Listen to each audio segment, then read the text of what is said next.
Hoje vamos falar de um tema que muitas vezes acontece no silêncio, atrás de portas fechadas, ou muitas vezes sob o pretexto de amor, caridade e fé, abuso psicológico religioso. Tá começando mais um Na Terapia. Eu sou a Ana Lopes. Eu sou a Cami Soranzo. E hoje a gente vai falar de um tema polêmico: abuso psicológico religioso. Só que antes da gente entrar nesse assunto, a gente vai fazer um react. A Cami, ela é atriz também. E aí ela fez a gravação de uma cena que, sendo ao acaso ou não, mostrava esse fundo meio de desabafo, né? Dessa parte que depois você vai contar pra gente como que foi. Eu não vi esse vídeo, vou ver agora, mas Cami, eu quero que você, assistindo o vídeo, você pode parar, você pode falar onde que você se sentiu mais tocada, o que pegou pra você com relação à construção desse personagem que teve muito a ver com esses entornos psicológicos e também com essa parte religiosa. Vamos assistir? Bora lá! Maravilhosa! Poder puro essa roupa. Meu bem! Deixou nada pra gente. Poderosa, gostosa! Podia faltar. Maquiagem da Isa, maravilhosa. Ah, já mudou a expressão. Já. Aham. Que merda!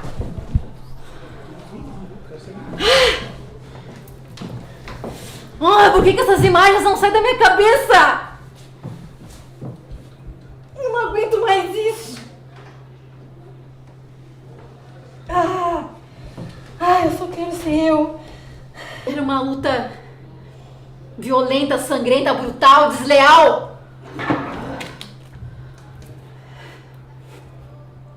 E é óbvio que eu sei quem que eu era nessa luta sangrenta. Ela tá meio doida já. É óbvio que eu era o Jacó. Ela tá desequilibrada. É óbvio que eu não ia conseguir vencer o anjo. Como é que eu ia ter chance de vencer? O anjo era o desejo. O desejo. Que eu lutei toda vez contra ele. E cada vez eu perco. Basta passar uma pessoa bonita na minha frente e lá vem ele de novo. Eu tô tão cansada. Eu tô cansada de ter que lutar contra isso. Eu fazia isso para agradar meus pais, os meus avós, a igreja. Conseguia um pouco, tentava enganar a mim mesma. Daqui a pouco começava tudo do zero. Eita, é pesado. É. Não tem como lutar com quem a gente é. Eu cansei. Essa aqui sou eu. Isso aqui que eu tô me vendo. Isso aqui sou eu. Eu me olho. Eu tenho nojo. Nojo!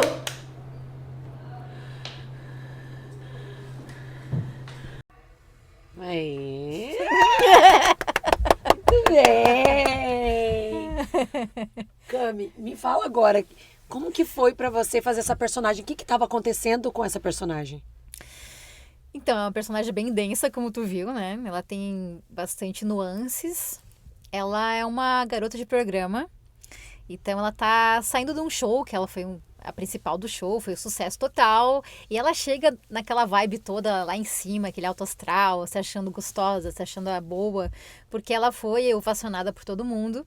E aí, quando ela senta e vai tirar a maquiagem dela, vai se desmontar, sair do personagem, ela começa a se enxergar talvez pela primeira vez. Por isso que tem aquela mudança, né, de fisionomia, de humor.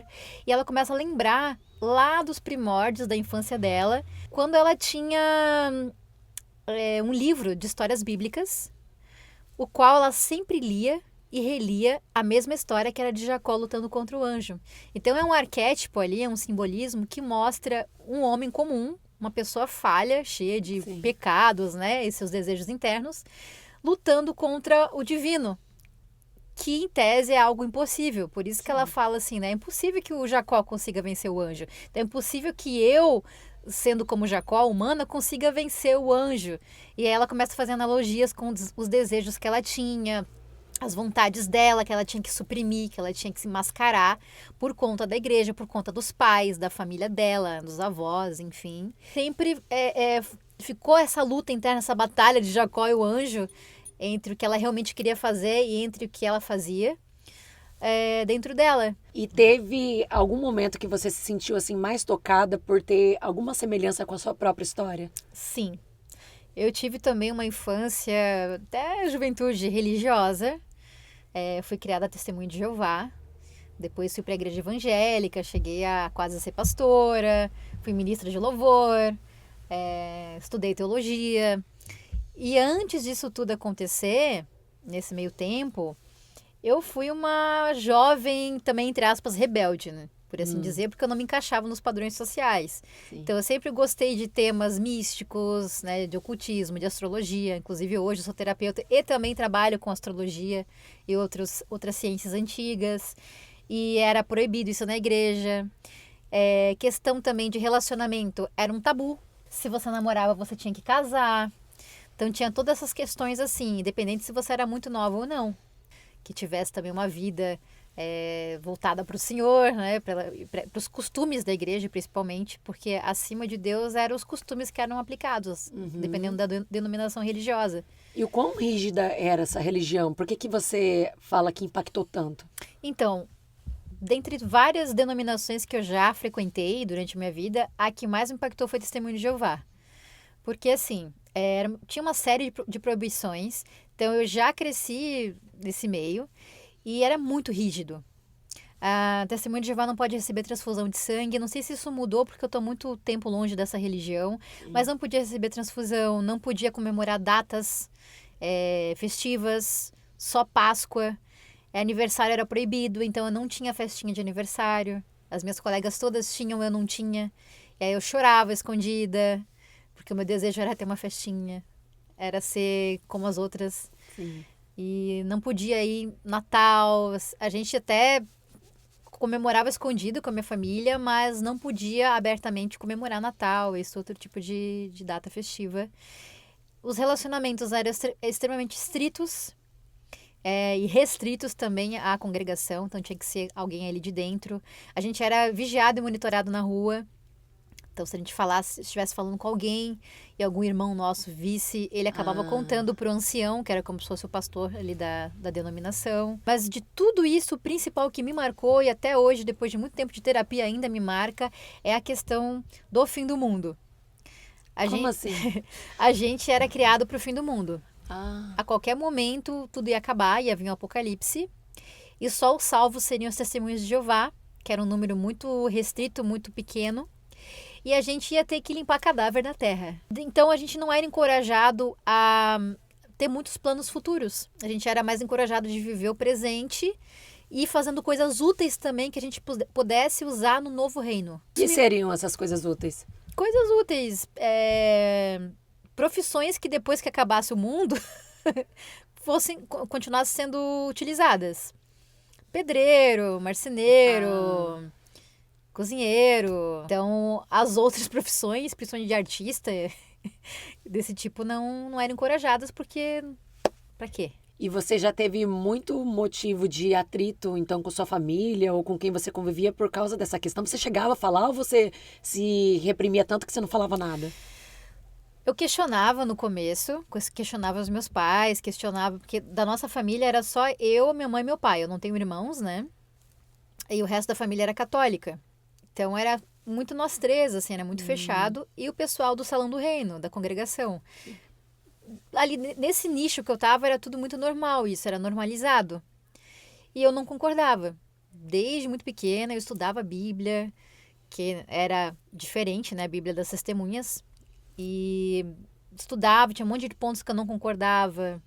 Questão de reencarnação também, nunca concordei. Nem na Testemunho de Jeová, nem depois na evangélica. Eu acreditava que não podia ser só essa vida, sabe? Tinha furos, assim. E eu não acreditava que eu tinha que viver pro fim. sabe? Porque eu não conseguia sentir alegria na minha vida. Nossa. Então, isso acabou gerando depois muitos problemas psicológicos.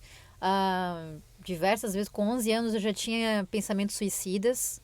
Porque eu não queria sobreviver num lugar para esperar que tudo fosse acabado, que eu visse as pessoas que eu amava morrer, se eu não estivesse no mesmo lugar que eu. E ter que juntar cadáver, né? Então, era muito pesado isso aí para uma criança, um jovem, assim. E acabou depois me gerando muita revolta. Foi quando eu rompi, quando eu me mudei. Eu sou de Rio do Sul, interior aqui de Santa Catarina. Quando eu vim de Rio do Sul para Balneário, que é uma cidade mais aberta, eu larguei daí essa religião. Meus pais também não foram mais. E fiquei um tempo sem nada, sem ir a lugar nenhum. Aí eu me considerava ateísta nessa época, porque eu não queria mais saber de Deus. Mas não teve um momento em que você teve uma rebeldia, como por exemplo, a gente viu lá a personagem, teve um momento que ela não aguentou mais. Ela Sim. desabafou. Você teve alguma semelhança com isso ou não? Sim, com os meus pais, sim. Eu falei várias vezes nessa época que eu não servia pra mim, não queria mais, não ia mais pisar, né, em Salão do Reino e tal. E fiz isso, não pisei mais. Eles respeitaram daí a minha decisão. Só que toda aquela doutrina, imagina, desde os 0 anos de idade, né? Meu Deus. Ficou incutida dentro de mim, ficou gravada dentro de mim. Então acabava aquela programação inconsciente me levando Sim. a agir e tomar minhas decisões a partir disso. Aí chegou um momento que eu falei assim, eu vou fazer o que me dá na telha, aqui que eu tô afim. Aí comecei a estudar ocultismo, bruxaria, astrologia, comecei a ouvir rock, eu gostava muito de rock. Aí eu entrei numa banda de heavy metal com 14 anos. Será que era uma tentativa de vivenciar tudo que você não podia antes? Era um manifesto de revolta contra tudo aquilo. Porque o rock tem muito disso, né? Tem. Muita revolta contra a religião, contra tudo que aprisione. Ou tudo aquilo que dite como que você deve ser.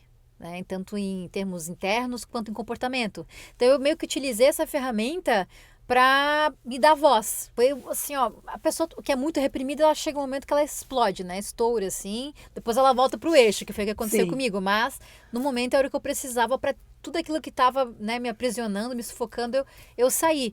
Por isso que eu me identifiquei muito com essa personagem. Porque ela também, em certo momento, ela resolve ir pra noite, né? Ir pro mundo. E eu fui pros meus shows de heavy metal.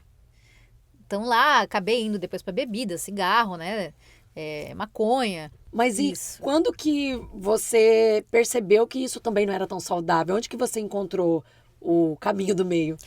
Então, eu percebi quando eu tinha ali cerca de 17, 18 anos, porque eu fui muito precoce e vivi muita coisa em pouco tempo. Isso a minha vida inteira, né? Muitas reviravoltas, assim. Tive várias Camilas dentro de mim. Você era vocalista? Eu era vocalista. Você compôs alguma música nessa época Sim.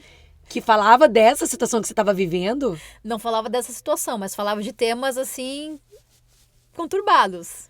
Não essa parte religiosa. Não essa parte religiosa. Mas Mas era temas, assim, tabus sexuais, tabus religiosos, não religiosos em si, mas tabus de família, questões de relacionamento. porque a música é uma forma de expressão. É uma forma de expressão. E tinha muita raiva nas músicas que eu compunha, porque tinha muita raiva dentro de mim, muita revolta. Porque, assim, eu sempre achei que o diferente tem espaço para existir. Sim. Mesmo que eu não concorde, ele tem o direito dele de existir, assim como eu tenho o meu. Cada um no seu quadrado, sabe? Agora, você vir com preconceito, ou você vir querer calar, porque é diferente, isso sempre me feriu, né? Sempre me mexeu muito comigo. Essa música de rock era gritada ou você consegue... Que eu fiquei curiosa. Que eu quero saber como que era essa música, no caso. Você lembra de algum trecho de letra? Porque eu sei que você canta, né? Ai, se eu te disser, eu não lembro. Sério? Não Você só lembra lembro. mais ou menos Só o tema dos que era? covers que a gente cantava, né? A gente cantava bastante Black Sabbath, Iron Maiden, Mas e como que... Não é gritaria? Metallica. Então, eu fazia uma voz mista, né? Uma voz limpa, que é que nem eu tô falando contigo, e aquela voz overdrive, que é aquela voz, assim, meio rasgada do heavy metal, né? Ai, deixa eu conhecer. Faz um trechinho só, porque eu fiquei muito curiosa, você falou disso. Por exemplo, a gente tá cantando aqui, Caramba! Aquela Isso o quê? rasgadinha. Ah, essa é a voz rasgadinha. essa rasgadinha se chama drive. Ah, e a parte que você canta, como que é? Sem ser gritando assim. Normal, assim. Canta um Por exemplo, trechinho. That I was completely wasted, all the work and down. Tipo, tô cantando assim, né? Daí depois colocava o drive. Não, muito bom, muito bom. E aí você tava nessa descoberta de si mesmo, então. Tava E aí- querendo me achar. Porque assim, ó, tudo aquilo que chega até nós é porque a gente tá emanando aquela vibração. Sim. Emanando o que tá dentro da gente. Então, aqueles conteúdos de violência e revolta estavam dentro de mim. Ainda tem muito conteúdo de revolta dentro de mim, que é o que me move para ajudar as pessoas hoje como terapeuta. Só que não mais pela violência e agressividade. Sim. E hoje eu também faço música, hoje eu também canto, só que eu tô em outra linha. Só que agora é tudo lindo, é tudo flores, não tem mais essa gritaria, só quando alguém merece. Só que não, né, Cami? Só que não, porque não é sobre isso, né? É. É sobre como é que tá o nosso coração. Meu coração era muito raivoso, muito triste, magoado, e hoje ele tem bastante amor, assim, bastante esperança. E hoje eu consigo te dizer assim, que eu consigo sonhar e planejar meu futuro. Depois dali dos meus 25 pra frente. Nossa, demorou então. Porque eu voltei depois, né? Porque eu tava nessa pindaíba ali, tava mergulhada na cachaça, né? Porque assim, você passou de um extremo pro outro, Pro outro. e aí depois teve alguma queda ou foi em ascensão e você foi melhorando? Então, daí eu voltei pra igreja. Aí nessa época foi uma questão assim de ou vai ou vai. Eu não tinha como me sustentar, morava com os meus pais. Os meus pais, eles não iam mais na igreja, mas eles tinham toda aquela mente conservadora e tradicional. Sim. E eles eles nunca aceitaram eu beber, eu tocar na noite, eu cantar heavy metal, porque heavy metal era do diabo, né? Então tinha todo aquele preconceito. Eu fazia tudo que não devia na cabeça deles, Sim. mas ainda era tolerável. Quando chegou num ponto que era o calcanhar de Aquiles, principalmente da minha mãe, que era a sexualidade, aí que tudo mudou. Então ali quando eu fiz 18 anos, eu comecei a namorar uma menina que fazia direito também. E eu quis assumir essa menina para os meus pais. Levei ela lá em casa, porque eu nunca gostei de fazer as coisas escondidas. Levei lá, falei, essa daqui é a fulaninha, minha namorada. A gente tá namorando. Primeira namorada, tô namorando e tal. E aí os meus pais, por incrível que pareça, fingiram que gostaram dela, assim, que aceitavam. E a gente continuou assim por um mês. Ela até chegou a dormir lá em casa, tudo. E aí, o que aconteceu? Depois a minha mãe, ela assistiu um programa, acho que do Show da Fé, sei lá o que, na TV ali, e tava falando sobre filhos rebeldes e tal. Ela falou, é pra mim isso aqui, é pra mim isso aqui. E falou assim, ó, tu vai comigo pra igreja. Eu falei, então tá bom, então eu vou. Aí eu pensei, vou fingir. Uhum. Aí fui pra igreja, foi feita uma fogueira santa, literalmente, com as minhas coisas. Eu só tinha roupa preta, eu tinha LP do Metallica, tinha coleção de adaga, tinha espada, que eram coisas que eu gostava, ainda gosto. E foi tudo colocado dentro do saco de lixo, feito uma limpa no meu armário, sem eu poder fazer nada contra. Foi subido lá no Monte de Camboriú, Monte da Oração. Nossa. E foi feito lá uma oração lá com o pastor e queimado. A minha guitarra foi queimada também nessa época, a minha caixa de som. Nossa, e como que foi isso pra você? Foi um apagamento da minha história. Porque aquela Camila ali teve que morrer na marra para que outra que fosse tolerável e aceita socialmente pudesse, não vou dizer nascer, porque ela nunca nasceu, né? Mas pudesse existir. Raiva e tristeza foram as emoções que eu mais senti na vida. Você tinha rede de apoio de alguma forma? Não. Com quem você falava? Como você sobreviveu? Então, os meus amigos, né, que eu ainda falava escondida. E nessa época o celular não era tão usado. Não. A gente se encontrava escondido. Uma amiga minha, assim, de longa data, fazia direito também. Então a gente se encontrava no intervalo da faculdade, lá em Itajaí, na Univale. A gente conversava também, desabafava com ela. E era engraçado porque, assim, as minhas duas melhores amigas, uma era umbandista e a outra era kardecista de mesa branca. Então, assim, meus pais também gostavam muito delas, mas não aceitavam a religião, sabe? Então a gente sempre teve essa troca de informações. Muita coisa da doutrina delas, principalmente contra o preconceito, né? De aceitação, de aceitar o diferente e ter mais flexibilidade, isso compactuava muito com o que eu acreditava. E quando foi que você virou essa chave? Aconteceu uma mudança em que você pôde assumir quem você era? Então, como eu estava lá dentro e eu mergulho de cabeça em tudo que eu faço e eu procuro conhecer mesmo, comecei a estudar. Aí eu fui fazer teologia, aí mudei de igreja, saí dali, fui para outra igreja, uma igreja grande aqui em Balneário. Aí eu acabei virando ministra de louvor. depois. Nossa, já é uma evolução. O que que faz a ministra Ministra de louvor é aquela que guia o louvor. Ah, tá. A música, no caso. É. E tem algumas músicas que hoje em dia já estão falando que, por exemplo, assim, tem música que parece que é muito boa, mas ela tem uma frequência muito baixa, porque te coloca num lugar muito de coitado, de vítima, né? Sim. Meu, se tu pega algumas letras, assim, ó, tu vê que a gente é o cocô do cavalo do bandido. E tu canta aquilo, porque assim, ó, aquilo que a gente fala, aquilo que a gente pensa, o que a gente ouve, é aquilo que a gente acredita.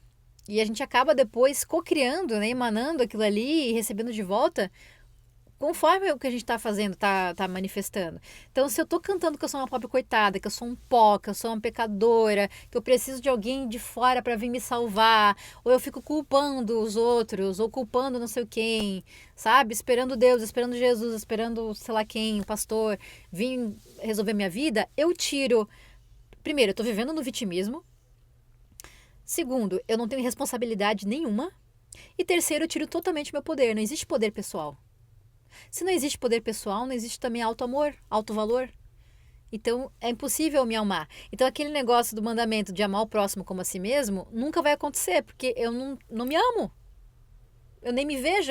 Pra mim, eu sou um pó, sou um nada. Então, se eu sou isso, não tem como me amar. E se eu não me amo, não tem como amar o próximo. Então, fica algo muito assim, ó, mecânico. É o que eu chamo de religioso ou religiosidade. E demora um tempo, às vezes, pra gente ter essa consciência de entender que não é só porque a gente tá lá num lugar que é bom, porque religião boa é que faz a gente ser melhor, né? Mas que também tem algumas coisas que podem não ser tão boas, né? Com certeza. A questão toda nunca foi o evangelho, porque tem ensinamentos de base muito importantes ali sobre amor, sobre caridade, sobre compaixão, sobre como ser uma pessoa melhor, sobre moral, Sim. o que fazer, o que não fazer. Então, sim, em termos de lapidação de mim, eu melhorei muito, muito, sim. Questão de perdão também, não é esquecer o que aconteceu, mas processar de uma forma diferente. Então, de certa forma, te ajudou você ter um pouco de eixo, essa questão, então, da moral, por exemplo, do evangelho. Sim. Ajudou também a relação dentro da família, melhorou muito a convivência lá com a minha mãe e com meu pai. Meu pai também melhorou muito, quebrou muito da violência dele. A igreja que a gente participou depois de um tempo, ela trabalhava também com a parte psicológica, então era trabalhado emoções mal elaboradas, sentimentos, foi tratado criança interior, era feito movimentos, retiros com relação a isso, e tinha conversa, tinha aconselhamento, então por esse lado foi muito bom. E você acha que foi um processo de crescimento para todo mundo, apesar desse começo ser tão conturbado? Foi um crescimento. Eu acredito que tudo que acontece na nossa vida, seja para o bem ou para o mal, é para nossa evolução. Faz parte. Já está escrito nas estrelas que a gente vai passar por isso. E a questão toda é a velocidade do aprendizado. A gente pode ser contra isso, retardar o nosso aprendizado, ou pode abraçar e falar, beleza, o que eu preciso aprender aqui para ir para a próxima etapa. E aí, um ponto que eu quero falar, que eu até falei em off para ti, polêmica. Quero saber, conte tudo. Bom, hoje eu sou espiritualista livre, estudo de tudo um pouco, bebo, né, de cada fonte, estudo Umbanda, sou médio de incorporação, já fui também mesa branca do espiritismo, e assim, ó, gente, o que acontece nesses lugares e o que acontece numa igreja pentecostal, principalmente uma Assembleia de Deus e relacionadas, é a mesma coisa. Pronto, falei. Como assim? Mesma coisa. Eu recebia o Espírito Santo dentro da igreja, que se chama batismo com fogo. Que na própria Bíblia, no Novo Testamento, fala que a gente tem um montão de dons que a gente recebe do Espírito Santo, quando a gente é batizado pelo Espírito Santo, né? Ou batismo de fogo. Uns podem falar em língua estranha, ou língua dos anjos. Outros interpretam essas línguas. Tem gente que vê espírito e sabe dizer se é espírito bom ou ruim. É que a mediunidade, ela não escolhe nenhuma religião. Na verdade, ela é inerente ao ser humano, né? Exatamente. E dom de profecia, que é clarividência, clareaudiência. Você sabe quando chega uma pessoa na sua frente e vê informação sobre ela? Então, esse tipo de dom está na Bíblia. Tá no Sim. Novo Testamento. Mas as denominações, as linhas mais tradicionais não aceitam. Elas meio que mocosam, assim, mascaram. As pentecostais, que é a Assembleia e afins, aceitam. Então tem toda essa manifestação dentro da igreja. Tem até uns vídeos na internet aí famosos circulando, da Bispa Naline, que ela é da Assembleia de Deus, lá de São Paulo. Você vê, assim, ó, o que é feito no terreiro, ela faz lá dentro. Os movimentos, a gente vê pelo movimento, pela vocalização, pela forma que o corpo reage, né? Quando o espírito vem, ele acopla nos nossos chakras, né? A gente acaba, às vezes, dando uma tremidinha assim.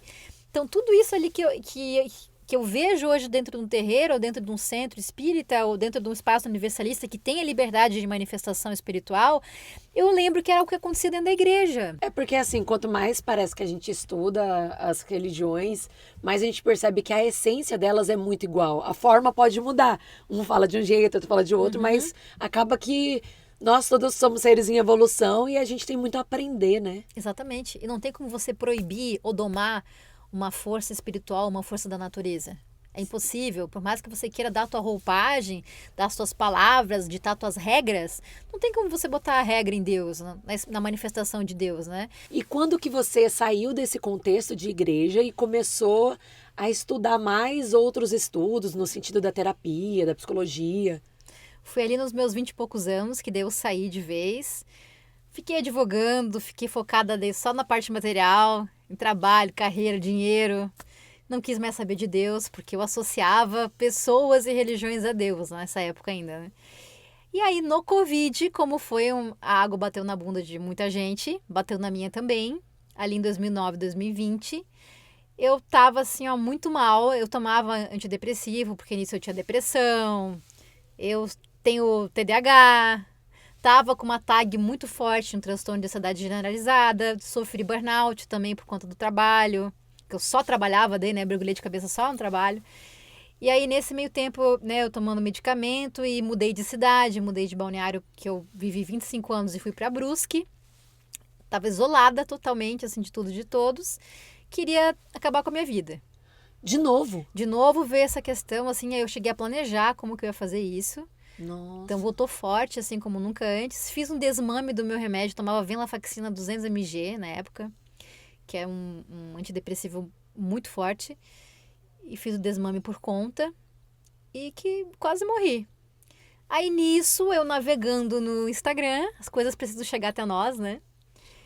Vi um comunicado lá sobre... Era especialista vibracional, que falava sobre frequências e vibrações. E para mim era um mundo totalmente novo. Esse mundo mais namastê, mais espiritualizado, universalista. E eu cliquei para ver o que era. Era um curso gratuito e dava para você pendular. Ele ensinava a pendular o teu corpo. Como é isso? Balançar? Balançava, tu fazia uma pergunta pro teu corpo. Se era sim a resposta, teu corpo ia para frente, sem tu controlar. E se era não, ia para trás. Não, calma aí, mas eu consigo testar isso? Consegue. Vamos calibrar então o pêndulo humano. Vai. Na Lopes. Sim, sim, sim é pra frente. Eu falo? É. Sim, sim, sim é pra frente. Não, não, não é pra trás. É, mas tem que ir devagar. Sim, sim, sim é pra frente. Sim, sim, sim é pra frente. Não, não, não é pra trás. Tá. E agora? Agora te faz uma pergunta. Ah, Que tu saiba a resposta, né? Claro. eu gosto de verde.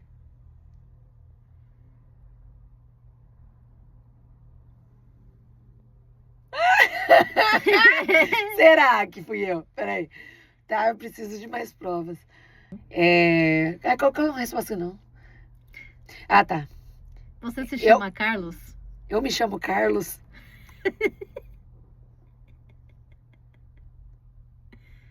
Seu nome é Carlos?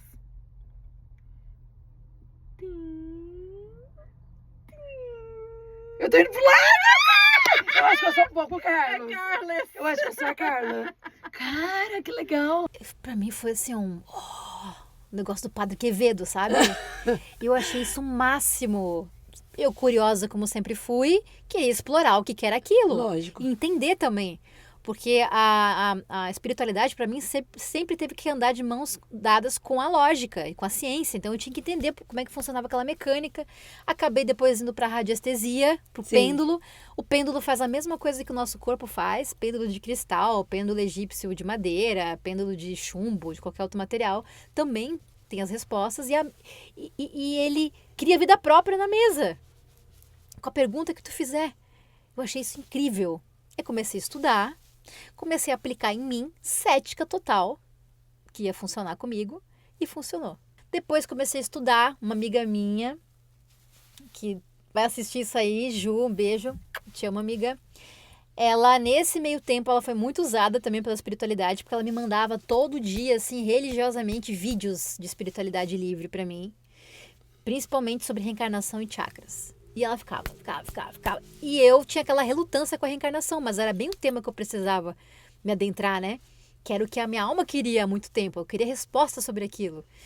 E aí, beleza, um belo dia, depois ela muito insistir, eu muito xingar ela, eu entrei naquele vídeo, era um vídeo do professor Laércio Fonseca, que é um dos mais conhecidos aqui do Brasil, espiritualista livre. Eu assisti aquele vídeo uma vez, pronto, já me convenceu. Nossa. Porque era o que eu precisava. Tipo Sim. assim, fez sentido dentro de mim, dentro do coração, sabe? Tipo, pá! Expandiu meu coração, eu falei, é isso. E quando que você começou a atuar como terapeuta? Foi depois de quais profissionalizações? O que você falou? Eu preciso trabalhar. Aí nessa época eu me afastei da advocacia, eu pedi licenciamento porque eu tava, né, muito mal, emocionalmente falando, psicologicamente também.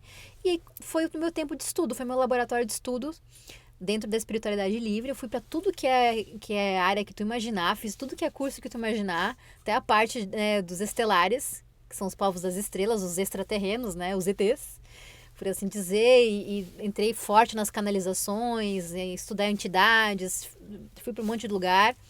E aí eu comecei a sentir forte no meu coração que eu tinha um propósito com isso, de trabalhar com isso. De dar aula sobre isso, de fazer curso, de fazer terapia com as pessoas. Porque da mesma forma que aquilo ressoou comigo e me ajudou, e eu nunca fui tão feliz quanto comecei a ser naquele momento, eu queria a mesma coisa para os outros. Que é o chamado do despertar, né? E eu entendi Sim. que foi um despertar coletivo. Eu entendi a engrenagem por trás da 3D aqui, por trás do planeta Terra. Eu entendi que a gente está passando por uma transição planetária, que é uma mudança de consciência coletiva, como a gente já teve várias vezes, nas várias outras civilizações que já passaram por aqui. E aí pensei, eu vou trabalhar com isso.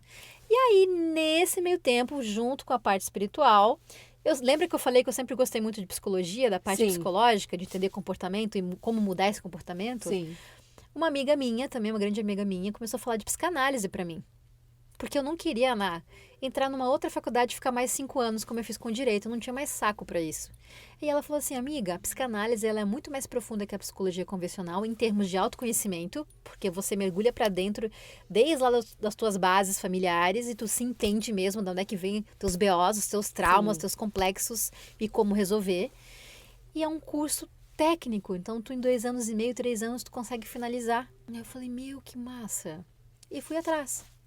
Aí achei esse curso, comecei a cursar esse curso. Nesse meio tempo todo acabou a pandemia, a gente voltou para Balneário, eu e minha família voltamos a morar em Balneário, no mesmo lugar, que ainda bem que a gente não vendeu o apartamento. E aí comecei a trabalhar primeiro com a parte energética e espiritual, e hoje eu trabalho daí com a parte também de psicoterapias. Eu sou uma pessoa muito cética, eu posso falar que eu demorei para fazer esse trabalho com a Cami. Ela sabe disso porque eu fiz uma investigação.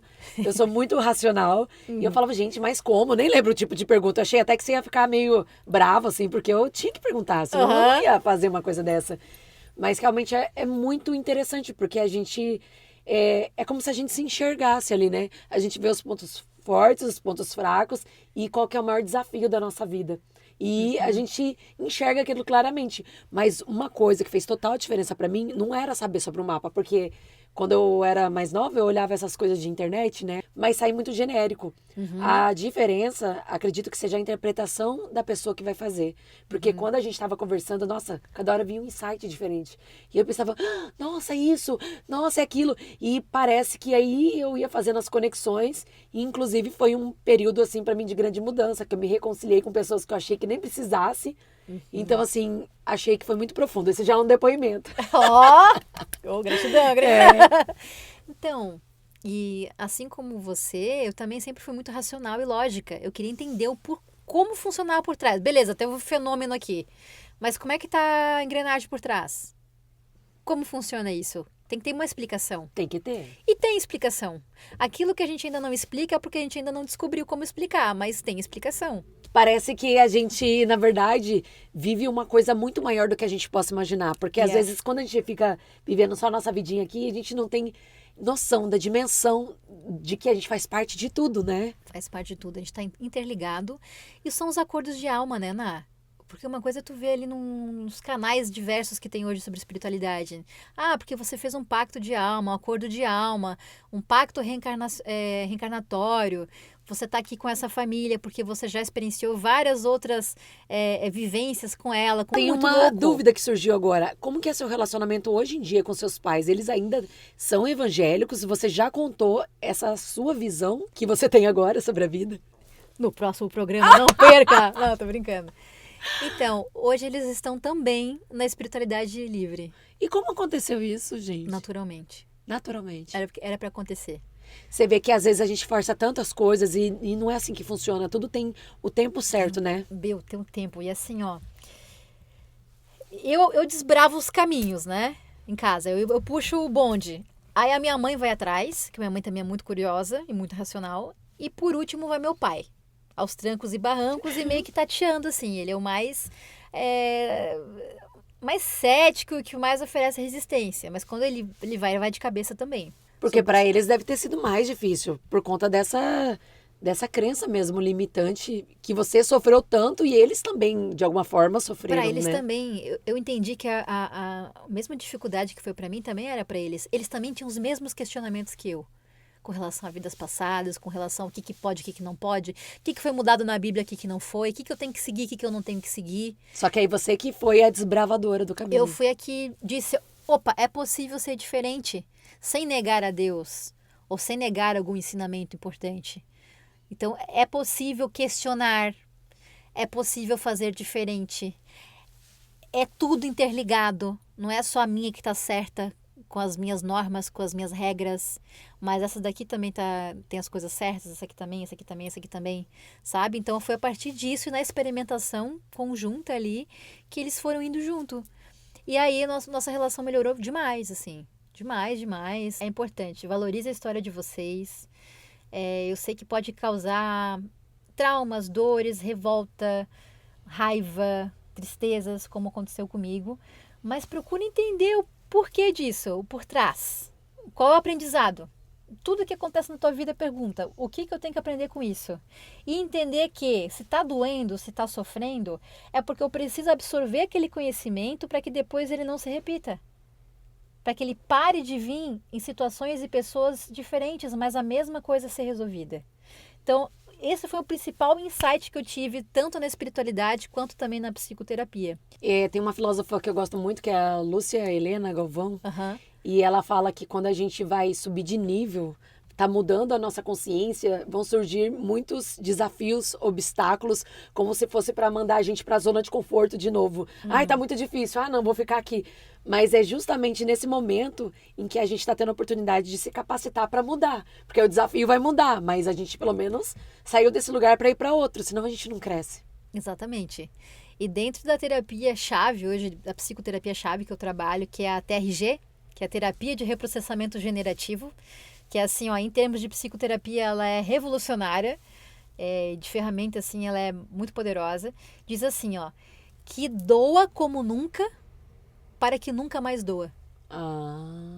Que doa como nunca, para que nunca mais doa. Ou seja, vai ser mexido nessas feridas, vai doer pra caramba, vai dar aquela catarse que tu vai sentir no corpo somático, mas depois é igual tirar com a mão.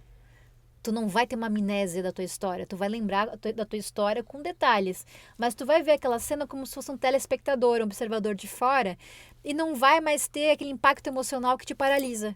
Sim. E que te traz a dor.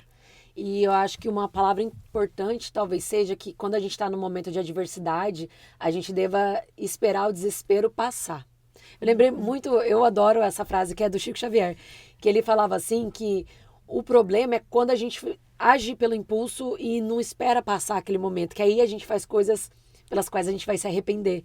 Mas se a gente esperar aquilo, se tem que sofrer, sofre ali, chora. Sinta o que tem que sentir, não finge que não tá sentindo. Porque quando você se permite, aí aquilo vai amenizando, vai diminuindo, não vai ficar na mesma escala. E aí daqui a pouco você começa a pensar melhor, né? Você que já passou por tantos momentos limites, aconteceu isso com você, de você esperar passar? Hoje sim. Na época eu só reagia. Hoje eu ajo. Ou seja, eu sei o momento certo de fazer ou não fazer, que é uma ação. Antes eu só reagia. Acontecia aquele evento que me engatilhava uma emoção e eu ia conforme a onda. Que é o que a maioria das pessoas fazem, né? Lógico. Então eu não tô agindo, eu tô reagindo. E aí eu não tô vivendo, eu tô sobrevivendo, porque eu entro no modo de luta e fuga, que é o modo primitivo do meu cérebro para me proteger. Então, por isso, novamente, eu vou batendo a tecla, autoconhecimento. Se conhecer, saber como você funciona, saber como funciona o teu cérebro, funciona as tuas emoções, funciona o teu corpo, porque as emoções e as dores ficam retidas no teu corpo. A dor fala algo para ti, fala algo que precisa ser resolvido, um tema que precisa ser resolvido. A tua espiritualidade, a tua energia, a tua vibração. Ah, dá pra ver como é que eu tô vibrando, se eu tô alta ou tô baixa? Sim, dá pra ver. E outra coisa, gente, o melhor feitiço de proteção que você pode fazer contra um espírito, contra um quiumba, contra um obsessor, qualquer nome que você queira dar, um demônio, mantenha a tua vibração alta. E sabe como é que você mantém isso? Com bons pensamentos, com boas palavras, consumindo conteúdos positivos, porque não é só aquilo que sai da boca, mas o que entra também. Não é só aquilo que é aquilo que você ouve, do que você está se nutrindo. Então, observa isso para que você se mantenha elevado. Os teus pensamentos com relação às pessoas, com relação aos diferentes, que foi tanto falado aqui de diferença. Como é que é? É de aceitar que aquela pessoa pode existir, ter a vida dela, a experiência dela, ou é eu querer eliminar ela da minha vida porque eu não suporto aquilo, eliminar aquilo da sociedade. Então, começa a se examinar.